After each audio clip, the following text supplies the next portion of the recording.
तो भाई बहुत से लोग मुझसे कमेंट करके पूछते हैं कि आपकी कोई सोने की खान है क्या, आप इतना ट्रैवल कैसे कर लेते हो, इतना कैसे घूम फिर लेते हो। तो उन लोगों को मैं आज जवाब देना चाहूँगा कि इंटरनेशनल ट्रैवल करने के लिए, अब्रॉड ट्रैवल करने के लिए ज़रूरी नहीं है आपकी आपके पास सोने की खान हो या आपका आपका आप कोई टाटा अंबानी हो। आपको चाहिए जिगरा। मेरे मानने में वो काफ़ी बड़ा खर्चा होता है इंटरनेशनल ट्रैवल करते हुए। तो एवरेज मैं पे करता हूँ 9 से $10 हर रात। तो किसी भी जगह पे अगर आप जा रहे हो तो गेस्ट हाउस सर्च करो या फिर हॉस्टल सर्च करो। और अब मैं आ गया हूँ तीसरी इंपॉर्टेंट सिटी में, और जो मेरे मानने में सबसे इंपॉर्टेंट सिटी होने वाली है, जैसा कि मुझे यहाँ पे आके लग रहा है। इस सिटी का नाम है Samarkand. What's your name? My name is Asalbek. Vivek? I study at school. Okay. Your city Samarkand is beautiful. और साथ में एक गर्म पानी मिल जाए नहाने को, एक अच्छा कंफर्टेबल बेड मिल जाए, ज़िंदगी सेट है भाई बैकपैकर की तो। जी हाँ, मेनली आपको ट्रैवल के टाइम पे आपको सिर्फ 3 इंपॉर्टेंट चीज़ों का ध्यान रखना पड़ता है। वो है आपका एक ट्रैवल एक्सपेंस, जो भी आप फ्लाइट वगैरह यूज़ करेंगे। दूसरा हो गया आपका फूड, और तीसरा होता है आपका एकोमोडेशन।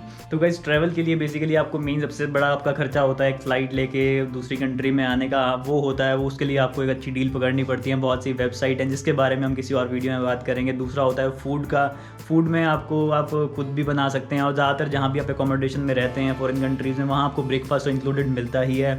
और बाकी आप अपना खुद से कुक कर सकते हैं। नहीं तो खाने की इतनी बड़ी प्रॉब्लम नहीं है, आप कहीं से भी ढूंढ सकते हैं। ज़रूरी नहीं है कि आप किसी बड़े रेस्टोरेंट में जाके खाओ, आप किसी स्ट्रीट फूड भी खा सकते हो या फिर अपना हॉस्टल वगैरह में खुद से भी कुक कर सकते हो। लेकिन आज की वीडियो में मैं अभी बात करना चाहूँगा एकोमोडेशन, जो हमारा तीसरा बड़ा खर्चा होता है, और मेरे मानने में वो काफ़ी बड़ा खर्चा होता है इंटरनेशनल ट्रैवल करते हुए। तो काफ़ी लोग यूज़ करते हैं काउच सर्फिंग और वर्कअवे जैसी जगहें, मैंने भी यूज़ की हैं। लेकिन अभी हम बात करते हैं एक नॉर्मल टूरिस्ट के उससे, क्योंकि हर बंदा नहीं काउच सर्फिंग वर्कअवे वगैरह कर पाता। तो उसके लिए हम बात करते हैं एकोमोडेशन की।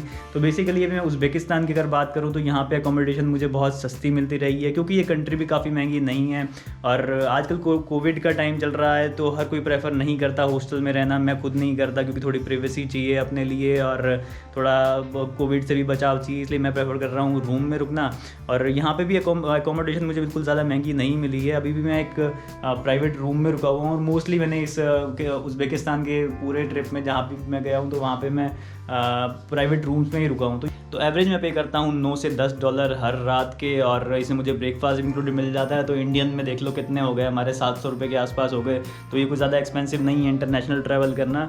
और बाकी इनको बुक करने के लिए आप booking.com, hostelworld.com, या फिर मैं तो एक ट्रिक करता हूँ आजकल की booking.com से देख लेता हूँ कि कौन कौन से अवेलेबल हैं, किसकी लोकेशन क्या है, रिव्यूज़ पढ़ लेता हूँ। और उसके बाद डायरेक्टली उनको कॉल करके या फिर टेक्स्ट करके उनसे मैं डायरेक्ट बुकिंग कर लेता हूँ। तो उससे थोड़े कमीशन का बचाव हो जाता है और आपको एक बेस्ट डील मिल पाती है।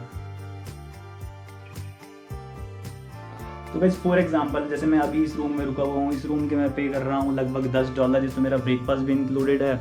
और इस रूम में भी कोई कमी नहीं है, लगभग देखो 3 बेड लगे हुए हैं। लेकिन ये प्राइस जो मैं अभी पे कर रहा हूँ वो सिर्फ एक बंदे का कर रहा हूँ। अगर 3 लोग रुकते हैं तो प्राइस थोड़ा सा बढ़ जाएगा। हर जगह पे सॉकेट दिए हुए हैं इन्होंने, और एक विंडो दे रखी है अगर थोड़ा व्यू चाहिए, थोड़ी सनलाइट वेंटिलेशन के लिए। बाकी साथ में अटैच वॉशरूम है, जिसके हालात अभी ज़्यादा अच्छे नहीं होंगे तो मैं नहीं दिखाऊँगा। तो इस टाइप की आपको एकोमोडेशन मिल जाती है। लेकिन ये गेस्ट हाउस होते हैं, ये होटल नहीं होते हैं। अगर आप होटल लेने जाओगे तो आपको महंगा ही पड़ेगा डेफिनेटली। तो किसी भी जगह पे अगर आप जा रहे हो तो गेस्ट हाउस सर्च करो या फिर हॉस्टल सर्च करो। तो मेरे वाला ये hostel guest house mix type से है, इसलिए गेस्ट हाउस में प्राइसेस कम होते हैं। और होटल्स में जाओगे तो फिर $20, $30। और जैसे कि मैंने ताशकंद में रुका हुआ था, मैंने दिखाया था, वो एक प्रॉपर होटल था, 3 स्टार का होटल था। तो वहाँ प्राइसिंग मेरे को $20 पे करनी पड़ रही थी। तो ये होता है। तो इसलिए प्रेफर करो कि हाँ, गेस्ट हाउस में रुको, हॉस्टल में रुको। बाकी अगर काउच सर्फिंग का ऑप्शन मिल रहा है तो उससे बढ़िया कोई चीज़ ही नहीं है।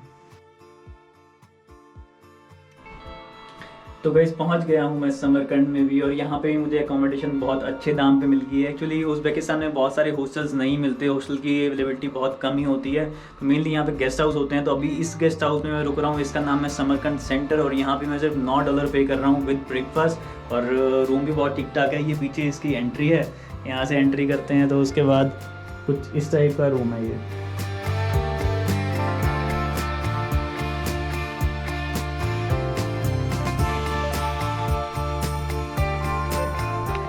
बढ़िया फर्स्ट क्लास रूम है। और एक बैकपैकर को, एक ट्रैवलर को क्या चाहिए होता है, 2 बेड लगे हुए हैं, बढ़िया कंफर्टेबल बेड हैं, आराम से सामान वामान रखने के लिए साइड टेबल है। अंदर इन्होंने डेकोरेशन पूरे उज़्बेकी स्टाइल में कर रखी है।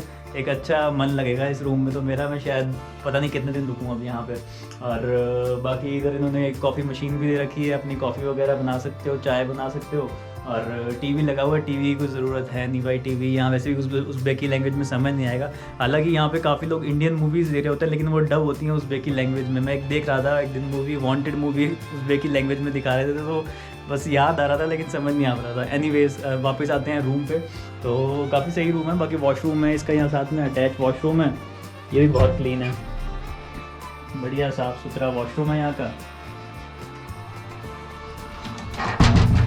बस ट्रैवलर को यही चाहिए होता है, और कि एक अच्छा वाईफाई मिल जाए। वाईफाई यहाँ पे है, इन्होंने पासवर्ड वगैरह लिखा हुआ है। अच्छा वाईफाई हर जगह मिल जाता है यहाँ पे। और साथ में एक गर्म पानी मिल जाए नहाने को, एक अच्छा कंफर्टेबल बेड मिल जाए, ज़िंदगी सेट है भाई बैकपैकर की। तो पे हैं दिन 16, आज है तारीख 2 अप्रैल 2021। और उज़्बेकिस्तान की आप कभी भी बात करेंगे तो आपको 3 मेजर सिटीज़ का सुनने में आएगा। वो है ताशकंद जो है यहाँ की कैपिटल, लेकिन एक बहुत ही ज़्यादा बड़ी सिटी है और बहुत ही हसल बसल रहती है, जैसे अपना दिल्ली हो गया वैसे है ताशकंद। तो ताशकंद में मैंने ज़्यादा घूमा नहीं, और क्योंकि सिटीज़ में मुझे इतना अच्छा लगता नहीं है। और दूसरे नंबर पे आती है बुखारा, जो मैंने आपको पहले के कुछ वीडियोस में दिखाया। और अब मैं आ गया हूँ तीसरी इंपॉर्टेंट सिटी में, और जो मेरे मानने में सबसे इंपॉर्टेंट सिटी होने वाली है, जैसा कि मुझे यहाँ पे आके लग रहा है। इस सिटी का नाम है समरकंद। तो गाइज़, ये जो 2 सिटीज़ हैं बुखारा और समरकंद, ये बहुत पुरानी एंशिएंट सिटीज़ है और माना जाता है कि ये सेंट्रल एशिया की सबसे पुरानी सिटीज़ हैं। तो बुखारा मैंने आपको दिखा दिया, और अब हूँ मैं समरकंद में। और समरकंद को माना जाता है कि ये बसाई गई थी पुराने टाइम में, जब तिमूर और अलेक्जेंडर वगैरह ये सब राज किया करते थे, उस टाइम की बसाई हुई ये सिटी है। और उसके बाद उन लोगों की सत्ता चली गई, और उसके बाद आए सोवियत, और उन्होंने आके फिर यहाँ के जो मॉन्यूमेंट्स थे, जो पुरानी बिल्डिंग्स थी, उनको एक नया आर्किटेक्चर दिया, उनको एक नया डिज़ाइन दिया। पुराने रिमेन्स को भी उन्होंने फिर से रिनोवेट किया, और थोड़ा उन्होंने अपना टच भी डाला, और एक बहुत ही खूबसूरत सिटी निकल के आई है जिसका नाम है समरकंद। तो यहाँ पे भी काफ़ी इंपॉर्टेंट घूमने की जगहें हैं। तो अभी मैं एक जगह पे आया हूँ जिसका नाम है रेगिस्तान, और बहुत ही कमाल की आइकॉनिक जगह है, सबसे बेस्ट जगह मानी जाती है ये, अगर समरकंद में कोई भी आ रहा है। तो बाकी इस जगह की जो हिस्ट्री है, जो इसकी डिटेल्स हैं, अंदर पहुँच के आपको वीडियोज़ के साथ दिखाता हूँ, तब ज़्यादा अच्छे से समझ आएगा।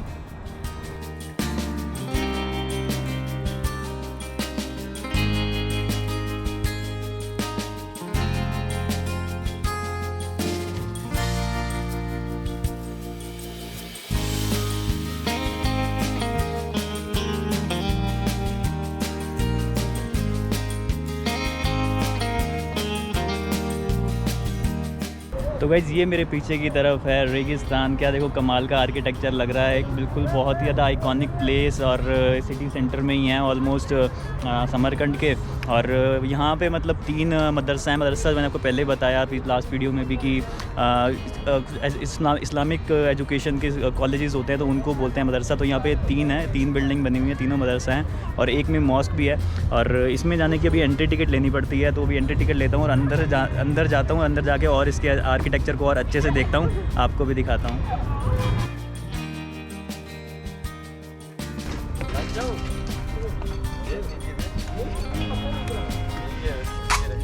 Welcome.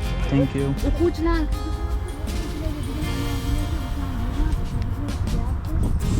40,000 उज़्बेकी सुम की टिकट आई है। फॉरनर्स के लिए महंगी है, लोकल्स के लिए शायद 2,000 या 3,000 सुम की है, और फॉरनर्स के लिए 40,000। इंडिया वाला हाल है, इंडिया में भी ऐसे ही लूटते हैं फॉरनर्स को, और यहाँ भी यही हाल है।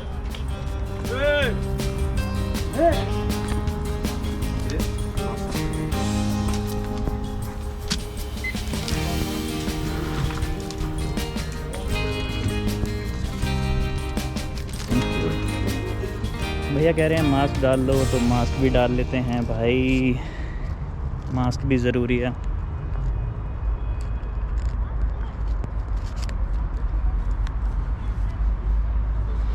मास्क भी ज़रूरी है। लोग बस वहाँ पे डाल रहे हैं, अंदर जाके फिर उतार दे रहे हैं, किसी ने नहीं डाला हुआ अंदर जाके। और ये है रेगिस्तान, आ गए हैं हम भी अंदर।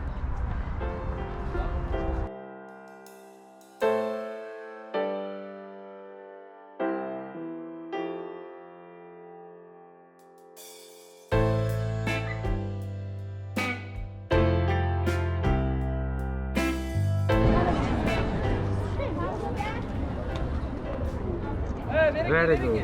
Okay, so what is Thank your, come in the camera. What is your name? Shahzad. Shanzad? Are you a student? Are you a student? You study? People. Oh, school. You are school? School? You too? What's your name? My name is Asabek. Vivek? I study at school. Okay. Your city Samarkand is beautiful. Good. Kharasho. Goodbye. Bye bye.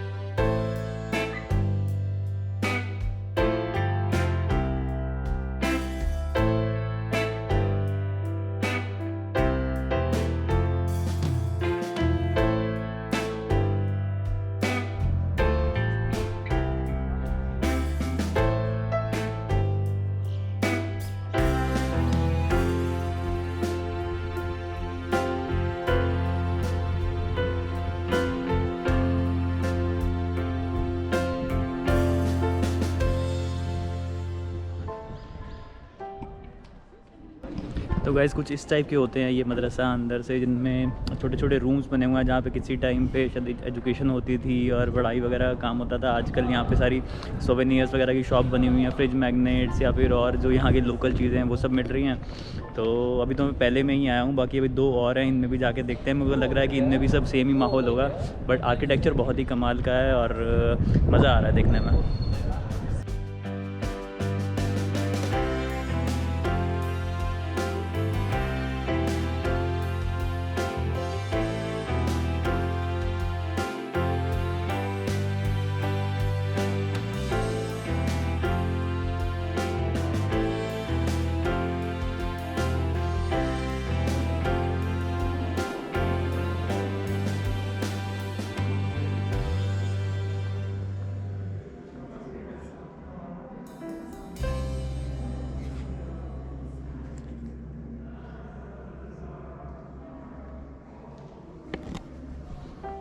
कुछ इस type के souvenir stores बने हुए हैं अंदर, जहाँ पे काफ़ी चीज़ें अवेलेबल हैं। अगर अपने दोस्तों के लिए, अपने चाहने वालों के लिए कुछ सोवेनियर ले जाना चाहो तो।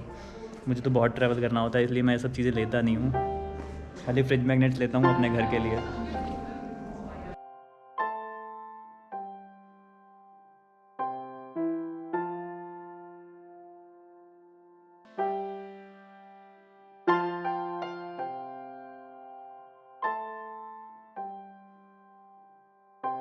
तीनों बिल्डिंग ऑलमोस्ट सेम ही हैं, तीनों मदरसा ऑलमोस्ट सेम ही हैं और सब में ऐसे शॉपिंग का बना हुआ है, सोवेनियर्स खरीद सकते हो या फिर कुछ पीछे इस टाइप का कपड़े वगैरह ट्रेडिशनल कपड़े डाल के आप थ्रोन पे बैठ सकते हो या अलग अलग टाइप की फ़ोटो खिंचवा सकते हो। बाकी आर्किटेक्चर तीनों का सेम ही है, डबल स्टोरी बना हुआ है। ऊपर के रूम्स इन्होंने बंद किए हुए हैं और नीचे के रूम्स में सब शॉप्स वगैरह बनाई हुई हैं।